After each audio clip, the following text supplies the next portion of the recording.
This is not the first time in Finland that they are talking about banning real estate transactions with citizens of Russia. The country has already blocked the sale of real estate to Russians in Ruokolahti and Kitee. The reason for the refusal was argued as a threat to the national defense and territorial integrity of Finland.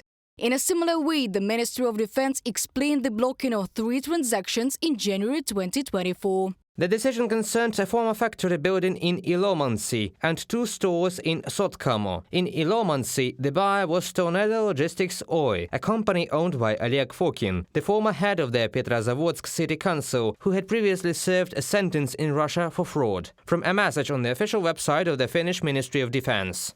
According to the publication Iltalehti, in 2023, Russians purchased 116 real estate properties in Finland. At the same time, 16% of transactions were concluded by citizens living in Russia. As for some kind of Russian expansion in Finland, it is clear that the government's concerns relate specifically to this, as regard what is called the Russian fifth column, that is, people who purchased real estate, especially on the border of Finland with Russia. I remind you that recently property owners could get a visa to visit Finland and could enter it, while other Russians were not allowed to do so. Well, apparently they are trying to block such opportunities. They also intend to close schools in Finland that teach in Russian. A corresponding decision has already been made in 3 Finnish cities bordering Russia. In the mayor's office of one of them, the reason for this was called the reform of the education system, as well as cost savings. Another reason is the reduction in the number of children, as well as the fall in popularity of studying the Russian language in primary school. So, in 2022, in Joensuu and Mikkeli, more than 100 children chose Russian as an additional language to study, but a year later, less than 30, from the publication of the Moscow Times Telegram channel.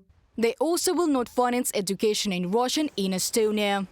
The Estonian government has announced plans to stop funding Russian language education and transition to an unified Estonian language schooling system, that we don't have 2 different systems. That's what we are working on. It was a big problem, and I agree that it should have been solved a long time ago, but better late than never. In any case, we have to move forward. Kaja Kallas, Prime Minister of Estonia, in an interview with Postimees. The governments of Lithuania and Latvia previously announced the abandonment of school education in Russian.